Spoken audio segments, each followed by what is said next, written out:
ये मिटेगा? नहीं मिटेगा, ऐसा ना बात करते हैं, मिट जाएगा पूरा, मिट गया ना। कॉन्ग्रुएंसी कर दीजिए, ये क्या हो गया? सी हो जाएगा ना। अच्छा, ये हम लोग का सिमिलरिटी हो चुका था कि नहीं, ये पहले बताइए। सिमिलरिटी हुआ है? सिमिलरिटी हो क्या, कौन कह रहा नहीं हुआ है? सिमिलरिटी तो हो चुका है ना। और सिमिलरिटी के लिए आपको बताए थे बहुत सारे कंडीशन, बहुत सारे में 3 कंडीशन, या तो डबल ए होना है, या तो ट्रिपल ए होना है, या तो ट्रिपल साइड होना है ना। किसी भी त्रिभुज के कोई भी 2 कोण और दूसरे त्रिभुज के 2 कोण बराबर हो गया तो त्रिभुज सिमिलर ट्रायंगल, तीनों कोण बराबर हो गया तो सिमिलर, और तीनों साइड नहीं, तीनों साइड का अनुपात बराबर हो गया। जैसे कह दिया कि triangle A B C similar है ट्रायंगल डी ई एफ का, तो डायरेक्ट हम लोग लिख देंगे कि सर कोण ए बराबर हो जाएगा कोण डी का, और कोण बी बराबर हो जाएगा कोण ए का, कोण सी बराबर हो जाएगा कोण यहां से फर्स्ट वाले ए बी और यहां से फर्स्ट वाले डी बराबर यहां से अंतिम 2 बी सी और बटेगा अच्छा फर्स्ट और लास्ट, और यहां से फर्स्ट लास्ट, इस सब का रेशियो आपस में बराबर, किसका R1 और कैपिटल R1 R2 H1 और P1 और हो गया M1 और सभी कॉरस्पॉन्डिंग लेंथ, सभी कॉरस्पॉन्डिंग लेंथ का वास्तव में खांसी आया, कैसा ही खांस रहा तुम लोग, बता कोरोना प्रभाव डाल रहा है क्या? अच्छा, इनका एरिया को जो रेशियो निकालेंगे तब भुजा के स्क्वायर के अनुपात में होगा। लेंथ R1 है तो R1 square R2 capital R1 square R2। चाहे इसमें और बहुत सारे कंडीशन बताए हैं, याद है कि नहीं है? एक बताए हैं कि अगर डमरू आकार आकृति कहीं भी दिखाई देगा, ये दोनों का दोनों ट्रायंगल क्या हो जाएंगे? और राइट एंगल के अंदर राइट एंगल दिखाई देगा तो भी क्या हो जाएंगे? और ट्रायंगल के अंदर ट्रायंगल दिखाई देगा तो भी क्या हो जाएंगे? परंतु एक कोण दिया रहेगा तो एक कोण दिया रहेगा और एक कोण कॉमन रहेगा तो सिमिलर ट्रायंगल। इसी कड़ी में आगे बढ़े थे कि यदि 3 समानांतर रेखा है और ये तीनों समानांतर रेखा और इसके से लेकर के इसके बाद बिंदु शीर्ष से यहाँ अगर ये 1 से 22 और छोटा वाला जेड है तो जेड बराबर गुणनफल बटे क्या हो जाएगा? गुणनफल बटे योगफल। ये सब क्लियर है? इसका आप लोग कहां चला गया? यह है, इसका आप लोग का आंसर कर देना है कि ए वाले कौन सा ऑप्शन, इसका तो पीडीएफ नहीं मिला है ना, कल मिल जाएगा। आज हम लोग थ्योरी देखेंगे, कल मिलेगा। ये कॉन्ग्रुएंस से नहीं सिमिलरिटी से है, आंसर सबका सही होना चाहिए। ये होगा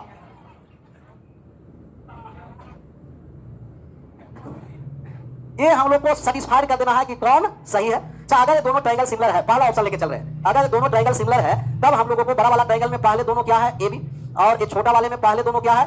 क्या ए बी बटे डी ई है? नहीं, ए बी बटे क्या है? D F. ये पहला ऑप्शन समाप्त हो गया, प्रभाव कर रहा है आप लोग वाले। और यहां से आ जाइए, पहला दोनों क्या है? बी सी, और यहां से पहला दोनों क्या बी सी बटे डी ई है? अभी आंसर नहीं करेंगे, आगे भी बढ़ेंगे। अब यहां से अंतिम दोनों क्या है? सी और, तो यहां से अंतिम दोनों क्या सी ए बटे ये है? सी ए लिखिए या एसी लिखिए, अर्थात option number B is right answer. बाकी सब समाप्त हो जाएगा। 15 नंबर हॉल में गजब गजब का एक्सपेरिमेंट होते रहता है। एक्सपेरिमेंट होना चाहिए ज्योमेट्री पर कि कैसे सिमिलर हुआ, अरे दूसरे स्थान पर एक्सपेरिमेंट हो रहा है। छापना भी है, छापना नहीं है, सिर्फ क्या करना है? देखना है। अच्छा, इसका आंसर करना है। इसको आप सभी लोगों का सही जवाब आना चाहिए। कह रहा कि 2 मीटर 3 मीटर ऊंचाई वाले 2 खंभे 5 मीटर की दूरी पर है। प्रत्येक ध्रुव के शीर्ष को विपरीत ध्रुव के पाद से मिलाने वाली रेखा के प्रतिच्छेदित बिंदुओं की ऊंचाई निकालना है कि प्रतिच्छेदित बिंदु की ऊंचाई क्या होगा। कितना कितना मीटर है? कह रहा 2 मीटर और 3 मीटर की ऊंचाई वाले 2 खंभे हैं, 5 मीटर की दूरी पर है और प्रत्येक ध्रुव के शीर्ष को विपरीत ध्रुव के पाद से मिलाने वाली रेखा के प्रतिच्छेदित बिंदु। सबसे पहले आपको एक है 2 मीटर की लंबाई और एक कितना मीटर का है? 3 मीटर की लंबाई। अब इन दोनों के शीर्ष से यहाँ हम लोग मिला दिए और इसके शीर्ष से यहाँ मिला दिए। एक कितना मीटर का है? कहेगा एक है 2 सेंटीमीटर का, 2 मीटर है ना दूसरा, और इनका दूरी कितना है? दूरी से हम लोग का क्या मतलब है? कोपचा वाले का मान निकालना है, ये जेड का मान। तो आप जानते हैं कि जेड बराबर गुणनफल बटे योगफल 3 और 2 5, 6 बटे 5 का मतलब 1 दशमलव, ऑप्शन नंबर सी। 2 है आपका, शीर्ष बिंदु से मिला दिया गया, दोनों का दूरी 5 है, बीच वाला मान निकालना है, तो ऊपर में गुणनफल और नीचे में योगफल।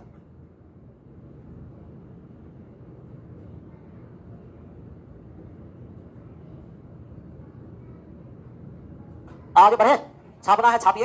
ये रणवीर राज भैया जाग गए हैं, कह रहा है कि कामयाबी चूमेगी हर कदम मेरी मां हर सुबह यही कहती है।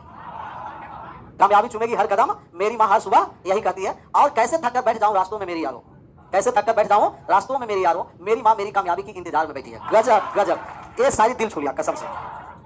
तब ये सब इंतजार कब समाप्त होगा? कि जब आप लोगों को मेहनत करना पड़ेगा, और मेहनत करके 5-6 माह में ये सब इंतजार करने में बैठी हुई है माँ और पिताजी, और सबका क्या हो जाएगा? इंतजार समाप्त जब जॉब हो जाएगा। तो हमें लगता है कि ये सब सवाल बनाने की आवश्यकता भी, क्योंकि अभी थ्योरी नहीं बनाया। अब सबसे पहले हेडिंग डालिए कॉन्ग्रुएंसी। कॉन्ग्रुएंस ट्रायंगल, कौन सा ट्रायंगल? कॉन्ग्रुएंस। कॉन्ग्रुएंसी के बारे में हम लोग समझेंगे। सर्वांग समता, सर्वांग समता के बारे में जिस समय सिमिलर ट्रायंगल समझा रहे थे उस समय हम आपको बताए थे कि सर्वांग सम ट्रायंगल कौन सा है और समरूप ट्रायंगल किसे कहते हैं। ये क्या हो गया? सर्वांग समता।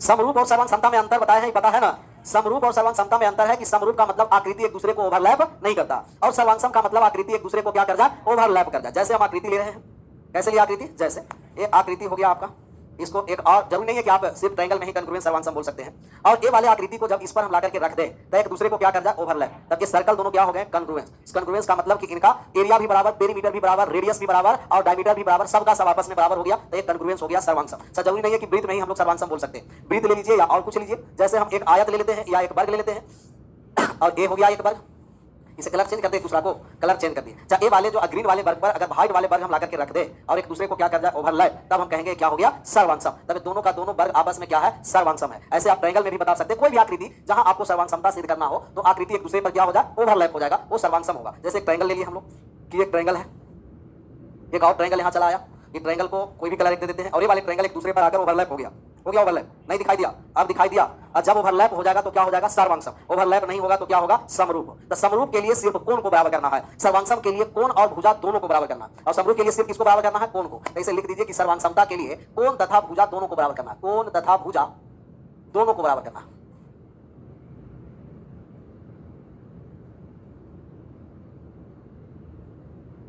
कोण तथा भुजा दोनों को बराबर करना है, ये सर्वांग सम होगा, कॉन्ग्रुएंस। आईटी पर प्रैक्टिस चल रहा है सर, ये तो इसमें पूछने का बात है, तो डेली चल रहा है और उसमें देखिएगा तो प्रत्येक शिफ्ट में या तो एक सवाल कॉन्ग्रुएंस से मिलेगा या एक सवाल सिमिलरिटी से बनेगा। और डेली जब तक 39 सेट क्लियर नहीं करेंगे ना तब तक दम हम लोग लेंगे नहीं। अभी हम लोग कितना 7 सेट लगता है, 5 या 6 हुआ है, इसका मतलब आप लोग भी देखते हैं, सिर्फ सेट देखिए कि कितना हुआ है पूरा सोल्व करने की आवश्यकता नहीं है।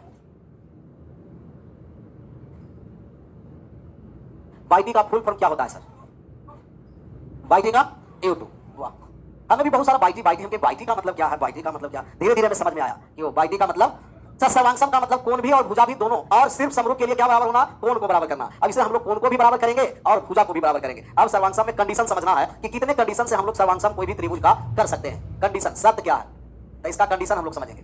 कंडीशन के लिए पहला कंडीशन है कि किसी भी त्रिभुज के 2 कोण और एक भुजा, आस हो गया, क्या हो गया, और आस के बाद क्या हो गया, हाँ वाह और इसके बाद क्या हो गया, ट्रिपल एस 555 भी बोल सकते हैं, और इसके बाद चौथा हो गया RH।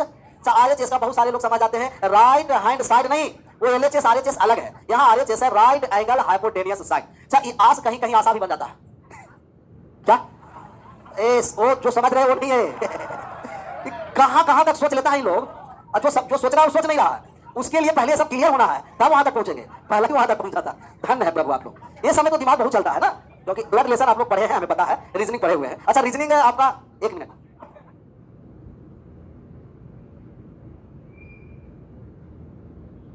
छोड़ दीजिए, हम लोग को इस पर आना ऐसे शायद 8 तारीख से स्टार्ट होगा, रीजनिंग स्टार्ट होगा तो बोल दिया जाएगा, क्योंकि सर है जो स्टोन का क्या किया है, ऑपरेशन का है, और ऑपरेशन वाले बात समझ में आ ही रहा होगा कितना ये सब। आस का मतलब angle side, angle side angle, ये दोनों में कोई एक बराबर हो जाए, लेकिन यहाँ बीच में क्या होना है, साइड। यहाँ क्या होना है, तीनों साइड, और यहाँ होना राइट एंगल हाइपोटेनियस, यहाँ हम लोग लिखते हैं, इसे हम लोग लिख देंगे एंगल साइड, एंगल साइड हो गया। हिंदी वाले लिख देंगे कोण भुजा, या इसे हम लोग लिख देंगे एंगल साइड एंगल, ये दोनों में कोई एक होना चाहिए। अच्छा, इस पर हम लोग आएंगे दूसरा, तो हम कहेंगे साइड एंगल साइड, ये बीच में कोण होना अनिवार्य है, जब तक बीच में नहीं होगा तब तक हम इसे सर्वांग सम नहीं कहेंगे। ये हो गया साइड का मतलब ये समबाहु नहीं समझ आना, पहले त्रिभुज के तीनों भुजा और दूसरे त्रिभुज के तीनों भुजा। अगर पहला त्रिभुज के तीनों भुजा हो गया 6 8 10 और दूसरा त्रिभुज के भी तीनों भुजा 6 8 10, ऐसा ना कि समबाहु समझना, समबाहु तो है ही कॉन्ग्रुएंस, लेकिन समबाहु के अलावा भी बहुत ऐसे ट्रायंगल है जो कॉन्ग्रुएंस होंगे इसे क्या लिखते, राइट हैंड साइड लिखते क्या, नहीं, left hand side right hand side अलग होता है, right angle hypotenuse side, right angle hypotenuse का मतलब समझ में आता है ना, हाइपोटेनियस साइड, हाइपोटेनियस का मतलब कर्ण होता है, राइट एंगल हाइपोटेनियस साइड। ये 4 कंडीशन से हम लोग कोई भी त्रिभुज को सर्वांग सम कर सकते हैं। 3 कंडीशन था सिमिलरिटी का, समरूपता का, और 4 कंडीशन है सर्वांग समता का।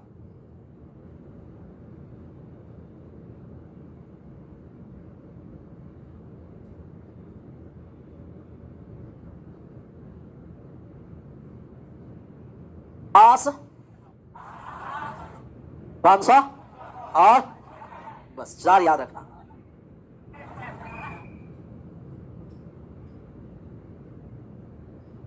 आगे बढ़ना, हाइपोटेनियस में गड़बड़ हो गया सर, इंग्लिश, ये सब इंग्लिश पर ध्यान नहीं देना, कहां हो गया, side angle side, right angle, वाह, बहुत सारे सीबीएसई वाले भी है। चाहे हम लोग सबसे पहला कंडीशन लिखेंगे आस वाले, आस या आशा भी बोल सकते हैं, क्योंकि आशा रहेगा तब ना बहुत कुछ होगा। ये हो गया आपका पहला कंडीशन, आस या तो इसे हो गया angle angle side, angle angle side कहिए या एंगल साइड एंगल कहिए, बात एक ही है। किसी भी त्रिभुज के, कोई भी त्रिभुज के दो कोण और एक भुजा दूसरे त्रिभुज के दो कोण और एक भुजा बराबर कर दिए, तब त्रिभुज क्या हो जाएगा? सर्वांशम। अगर दो त्रिभुज को हम लोग को सर्वांशम करना है कि दोनों का दोनों ट्रायंगल सर्वांशम होगा, कौन सा ट्रायंगल होगा? सर्वांशम। और सर्वांशम का साइन आपको पता है ना, समरूप में बराबर लिख देंगे तो क्या हो जाएगा? सर्वांशम। ये ट्रायंगल हो गया ए बी और सी, और ये वाले हो गया डी ई और एफ हो गया, डी ई एफ। अच्छा, कोई भी भुजा और कोई भी दो कोण और एक भुजा होना है, जरूरी नहीं है कि बीच वाले ही साइड होना है, कोई भी दो कोण और एक भुजा। जैसे हम लोग कोण को ले लिए कि कोण ए बराबर क्या ले लिए? कोण डी, और कोण बी बराबर ले लिए कोण ई, और साइड हम ले लिए ए सी बराबर डी एफ, ए सी बराबर क्या ले लिए? D F. तो सब सर्वांशम होगा कि नहीं होगा? पहले त्रिभुज के दो कोण एक भुजा दूसरे त्रिभुज के दो कोण एक भुजा बराबर हो गया, तो त्रिभुज क्या हो जाएगा? सर्वांशम। अच्छा, ए और कौन बराबर है? डी, बी और इसके बीच का हम भुजा नहीं लिए, हटा दिए, कहीं अलग वाले भुजा ले लिए, तो लेकिन वो बीच ही में भुजा हो जाता है। जैसे कोई एक कोण मान लिए, कोण ए और डी को मान लिए 70 डिग्री, कितना डिग्री मान लिए? और बी और सी को मान लिए 50 डिग्री, तब कोण ए भी हो गया 70 डिग्री और डी भी हो गया 70 डिग्री, और कोण बी कितना डिग्री हो गया? तब ए भी हो गया कितना? 50। बस यही इंफॉर्मेशन है। और साइड कौन सा है? ए सी और डी और एफ बराबर है, तब कोई भी त्रिभुज के दो कोण और कोई भी एक भुजा दूसरे त्रिभुज के दो कोण एक भुजा बराबर त्रिभुज सर्वांशम हो जाएगा। अच्छा, तीसरा कोण का मान कितना हो जाएगा? 60। समझ में आ गया? तो तीसरा कोण भी क्या हो गया? 60। अब देखिए कि कोण ए और कोण सी भी बराबर, कोण डी और कोण और इसके बीच वाले भुजा भी हो गया। तो ये जरूरी नहीं है कि दो कोण और बीच का भुजा होना है, लेकिन ये जरूरी अवश्य है कि दो भुजा और बीच का कोण होना जरूरी है। तो कहीं भी किसी भी त्रिभुज के कोई भी दो कोण और कोई भी एक भुजा बराबर हो गया, तब भुजा के साथ कोण बराबर हो गया, तो कैसा त्रिभुज हो जाएगा? सर्वांशम। अगर इतना आप मात्र 3 कंडीशन प्रूव कर दिए तो हम कहेंगे दोनों त्रिभुज क्या हो गया? समरूप। अच्छा, दोनों त्रिभुज समरूप हो गया तो हम कहेंगे कि दोनों का एरिया बराबर हो जाएगा, डेल 1 बराबर डेल 2। ये समझ में आ गया? मतलब एरिया, डेल का मतलब एरिया समझना है। दूसरा हम कहेंगे पेरीमीटर 1 बराबर पेरीमीटर 2, परिमाप बराबर हो जाएगा। तीसरा r1 बराबर r2, स्मॉल r1। चौथा कैपिटल R1 बराबर कैपिटल R2। पांचवा h1 बराबर h2। छठा हो गया m1 बराबर m2। सबका सब आपस में क्या हो जाएंगे? बराबर। अभी तक सबका अनुपात हम लोग बराबर कर रहे थे, कहां चला गया? सबका सब अनुपात बराबर, लेकिन यहां सबका सब आपस में क्या बराबर हो जाएगा? लेंथ। जो त्रिभुज का पहला क्षेत्रफल वही दूसरा त्रिभुज का क्षेत्रफल, जो पहला त्रिभुज का परिमाप वही दूसरा का परिमाप, जो पहला त्रिभुज का रेडियस वही दूसरा का, जो पहला त्रिभुज का सर्कम रेडियस वही दूसरा का, जो पहला त्रिभुज का ऊंचाई वही दूसरा का, जो पहला त्रिभुज का माध्यिका वही क्या हो जाएगा? लेकिन कितना आपको प्रूव करना पड़ेगा? 3। दो कोण और एक भुजा कोई भी त्रिभुज को बराबर कर दिए तो सब का सब क्या हो गया? आपस में बराबर। छापिए और नोट में करके लिखना, लिख भी सकते हैं। हाइपोटेनियस का मतलब क्या होता है सर? हिंदी बता दीजिएगा। हाइपोटेनियस बराबर कर्ण होता है। क्या होता है? कर्ण। ऐसे आगे आएंगे तो लिख देंगे कर्ण।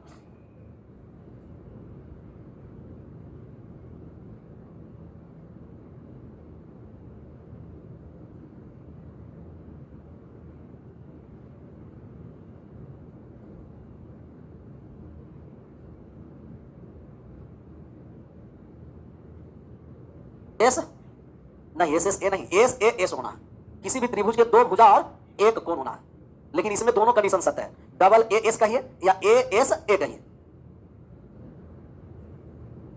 हो गया? इसको नहीं हुआ, छापिए आराम से। मतलब अभी भी नजरिया नहीं बदला है, 2024 आ गया है, वही सोच, छापना ही वाला सोच है। जबकि कहे थे कि 2024 में कुछ अलग सोचिए। अलग क्या सोचे? यही छापने वाले ही सोचे हैं। यही हकीकत है। अगर छापा रहेगा तो कभी ना कहीं समझ में आ जाएगा, लेकिन ज्यादा दिक्कत होता है कि अगर समझ गए और धोखा से भूल गए तब। नोट में करके लिखना बहुत जरूरी है, क्योंकि बहुत सारे लोगों का समझ में आएगा कि बीच वाला ही भुजा बराबर होना है, लेकिन नहीं, ऐसा कोनो कंडीशन नहीं है। लिखाया जाए नोट में, लिख दीजिए। पहले त्रिभुज के दो कोण और कोई भी एक भुजा, पहले त्रिभुज के दो कोण, पहले त्रिभुज के दो कोण और कोई भी एक भुजा, पहले त्रिभुज के दो कोण और कोई भी एक भुजा, कोई भी एक भुजा दूसरे त्रिभुज के दो कोण, दूसरे त्रिभुज के दो कोण और कोई भी एक भुजा, दूसरे त्रिभुज के दो कोण और कोई भी एक भुजा, दूसरे त्रिभुज के दो कोण और कोई भी एक भुजा। पहले त्रिभुज के दो कोण, कोई भी एक भुजा, दूसरे कॉमा देकर के, दूसरे त्रिभुज के दो कोण और कोई भी एक भुजा यदि आपस में बराबर हो, यदि आपस में बराबर हो, किसमें? आपस में। यदि आपस में बराबर हो, यदि आपस में बराबर हो तो सर्वांशम त्रिभुज कहलाता है, तो सर्वांशम त्रिभुज कहलाता है, तो सर्वांशम त्रिभुज कहलाता है, तो सर्वांशम त्रिभुज कहलाता है। सर्वांशम त्रिभुज के लिए कोई भी दो कोण और एक भुजा, दूसरे त्रिभुज के कोई भी दो कोण और कोई भी एक भुजा, बीच में भुजा होना जरूरी नहीं है। कहीं भी इसको बीच में भुजा हम लोग नहीं ले लिए, कहीं से भी एक भुजा निकाल दिए, लेकिन कहीं से भी एक भुजा निकाले तो वो दो कोण के बीच ही में आ गया। किसके किसके बीच में हो गया? 60 और यहां भी हो गया 60 और 70 के बीच में। तो कोई भी दो कोण और कोई भी एक भुजा दूसरे त्रिभुज के दो कोण एक भुजा के बराबर त्रिभुज सर्वांशम होगा। तो एरिया बराबर, परिमाप बराबर, अंतःवृत्त की त्रिज्या, परिवृत्त की त्रिज्या, ऊंचाई और माध्यिका सबका सब आपस में क्या हो जाएगा? बराबर। अच्छा, दूसरा कंडीशन में क्या लिखाया है? सांस लिखाया है ना, S A side angle, side angle side, side angle side, भुजा कोण भुजा। एक ट्रायंगल एबीसी है और एक ट्रायंगल हो गया डीईएफ, एक ट्रायंगल हो गया एबीसी और एक ट्रायंगल हो गया डीई और एफ। ये दोनों का दोनों ट्रायंगल सर्वांशम हो गया। कैसा ट्रायंगल हो गया? सर्वांशम। अच्छा, हम लोग यहाँ कोण ले लेते हैं। कोण लिए कि कोण बी बराबर हो गया कोण ई, और दूसरा ले लिए कोण सी बराबर कोण एफ, और भुजा ले लिए हम ए बी बराबर डीई। सबसे पहले छापना नहीं है, ऐसा छापने में लग जाएगा। अच्छा देखिए, तो जो हम कंडीशन लिखे हैं, क्या ये त्रिभुज सर्वांशम के कंडीशन है कि नहीं है? यस या नो में समझना है। नहीं है, क्योंकि हम लोग का दो कौन ले लिए, 1 मिनट, ये भुजा हम लोग का लेना था ना, यही तो हम लोग गड़बड़ कर दिए थे। ये तो पहला कंडीशन का था। 1 मिनट, कोण ए बराबर क्या ले लिए, कोण डी, और कोण बी बराबर हम लोग ले लिए कोण एक ही कोण रहने देते हैं, कोण एक ही रहने देते, चाहे एक लिख देते, थोड़ा सा इसको छापना नहीं है। कोण बी बराबर लिख दिए कोण ई। अच्छा, आपको दिया गया कि बीसी बराबर ईएफ, इस सर्वांशम के कंडीशन है कि नहीं है? एंगल एंगल भुजा से है, एक ही भुजा पर नहीं, एंगल एंगल साइड, कोई भी दो कोण एक भुजा, कोई भी दो कोण एक भुजा। अब दूसरा कंडीशन पर हम लोग आ रहे हैं कि दो भुजा और एक कोण, दो भुजा और एक कोण। जब भुजा ले लिए हम कि जो भुजा ए बी है वही भुजा क्या है, डी और ई है। अच्छा, जो भुजा बीसी है वही भुजा ई और जो कोण ए है वही कोण डी है। सर्वांशम होगा कि नहीं होगा? होगा। कैसे होगा? क्योंकि एंगल एंगल हम कहेंगे सर्वांशम नहीं होगा। होगा कि नहीं होगा? होगा। किस प्रॉपर्टी से? साइड एंगल नहीं, गलती हो गया ना। साइड एंगल, साइड का मतलब दो भुजा और बीच का कोण होना है। तब भुजा ए बी, तब यहाँ डी, भुजा बीसी, तब यहाँ ई, और अब बीच वाला कोण कौन है? B R. लेकिन हमें दिया है क्या? A R. अब सर्वांशम है ही नहीं था तो गड़बड़ हो गया। बीच में कोण होना अनिवार्य है, लेकिन इसमें बीच में भुजा होना अनिवार्य। तो पहला प्रॉपर्टीज में कोई दो कोण, कोई भी एक भुजा बराबर कर दीजिए। दूसरा प्रॉपर्टीज में दो भुजा उसके बीच का कोण, दो भुजा और उसके बीच का कोण। अगला हम लिखते हैं। इसमें आप कहां चला गया? इसमें आपको बताना है कि ये वाले कथन सत्य है कि असत्य है। ये दोनों का दोनों आपको क्या है? सर्वांशम ट्रायंगल है। तो सर्वांशम का कंडीशन हम लिखने जा रहे हैं। दिया गया है कि कोण ए बी, भुजा दिया गया है आपका कि भुजा दिया है बी और सी, और ए बीसी है जो किसके बराबर है? ई और एफ का, और एक भुजा दे दिया गया है आपको ए और सी, किसके बराबर है? डी और एफ का, और दिया गया कोण बी बराबर कोण ई। कॉन्ग्रुएंस का प्रॉपर्टीज है कि नहीं है? अगर दो भुजा है तो कोण लेने जा रहे हैं एंगल साइड, लेकिन ये बीच का कोण नहीं ना है। बीच का कोण कौन सा है? सी। तो हम कहेंगे ये भी क्या हो गया? कथन गलत हो गया। हम लोग का तो दो भुजा और बीच का कोण चाहिए, और दो भुजा और बीच का कोण हम लिखने जा रहे हैं। दिया गया आपको ए बी बराबर लिख देते हैं डी और ई, और एक और लिख देते हैं बी सी बराबर ई और एफ। अच्छा, आप बताइएगा कि कोण बी बराबर कोण ई अब सही है कि नहीं है? है ना। किसी भी त्रिभुज के दो भुजा उसके बीच का कोण होना है, दूसरे त्रिभुज के दो भुजा और उसके बीच का कोण। ए बी किसके बराबर है? डी के। बी सी किसके बराबर है? ई एफ का। कोण भी बराबर है क्या? कोण थीटा किसके बराबर है? तो दो भुजा बीच का कोण हो गया, दो भुजा और उसके बीच का कोण हो गया। तो हम कहेंगे कि ये ट्रायंगल आपस में क्या है? कॉन्ग्रुएंट है, सिमिलर, सॉरी सर्वांशम है। और जहां सर्वांशम ट्रायंगल हो गया तो इनका दोनों का एरिया आपस में क्या हो गया? बराबर। दोनों का परिमाप भी आपस में क्या हो गया? बराबर। तीसरा, दोनों का अंतःवृत्त की त्रिज्या बराबर, दोनों का परिवृत्त की त्रिज्या बराबर, दोनों का ऊंचाई बराबर हो गया h1 और h2, दोनों का माध्यिका बराबर हो गया m1 और m2। छाप लीजिए। दो भुजा और उसके बीच का कोण बराबर होना नेसेसरी है।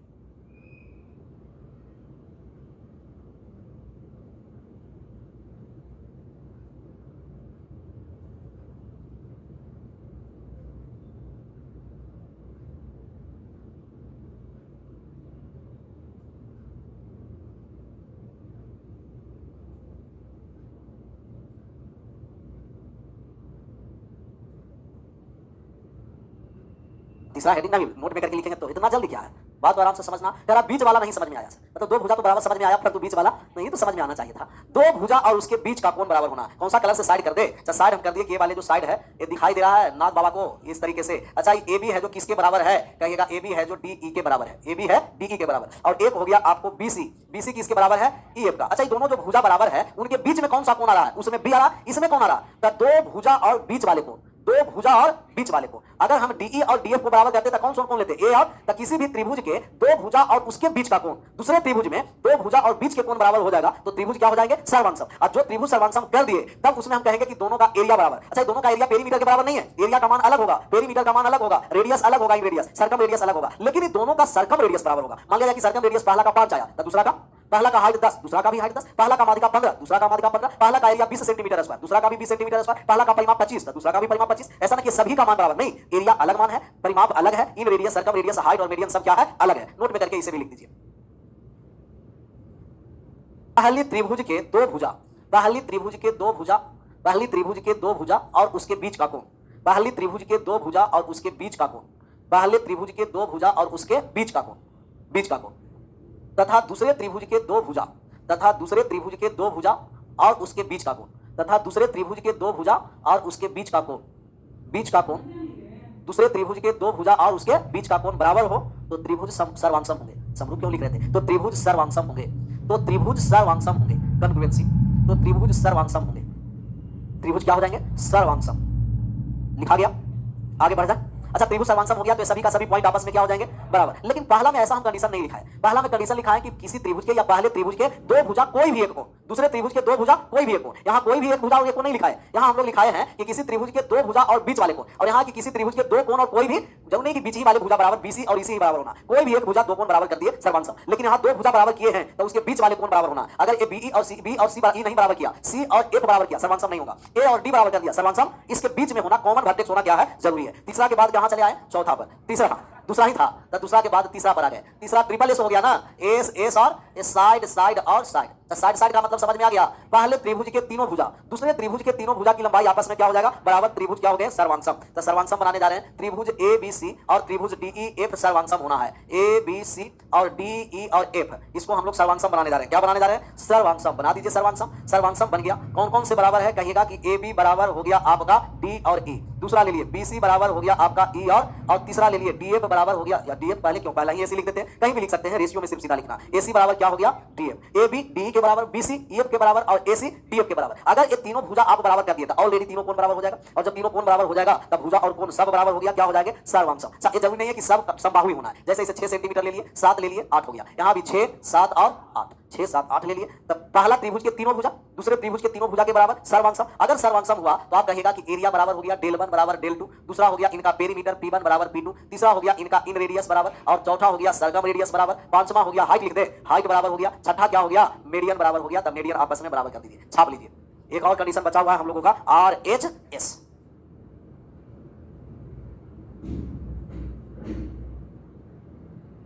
R H S right angle hypotenuse side. तो राइट एंगल होना है, और हाइपोटेनियस और साइड मतलब कर्ण और कोई भी एक भुजा या दो भुजा भी बराबर है तो राइट एंगल है तो कर्ण भी बराबर हो जाएगा। इसमें नोट की कोनो आवश्यकता नहीं है, इसमें रेशियो नहीं, क्या बराबर होना है, भुजा। चौथा, आज इसे समाप्त करेंगे, कल हम लोग क्या करेंगे, सवाल बनाएंगे। चौथा कंडीशन हो गया आर एच एस प्रॉपर्टीज हो गया राइट एंगल हाइपोटेनियस साइड हो गया ना। अच्छा, हाइपोटेनियस का मतलब समझ में आ रहा है, कर्ण, और साइड का मतलब भुजा।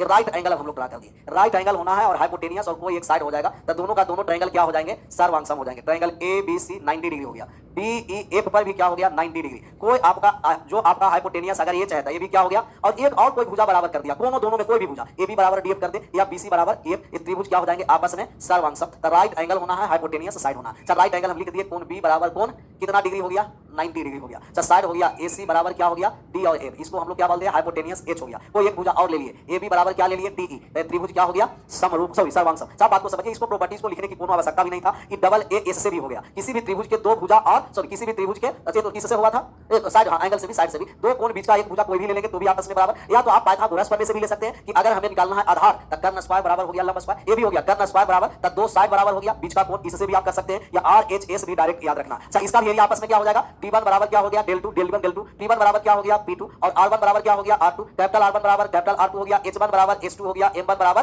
कहीं भी अगर त्रिभुज सर्वांगसम हो गया तो सभी आपस में क्या हो जाते हैं, बराबर। सभी समरूप त्रिभुज को सर्वांगसम त्रिभुज नहीं कर सकते, लेकिन सभी सर्वांगसम त्रिभुज को समरूप त्रिभुज, लेकिन इनका सभी साइड का रेशियो किसमें होगा, 1:1 में होगा, क्योंकि साइड बराबर है ना, तो सभी का रेशियो 1:1 में। यही इसको रहने देते हैं, आगे इसको बढ़ाएंगे, पीडीएफ कल आप सभी लोगों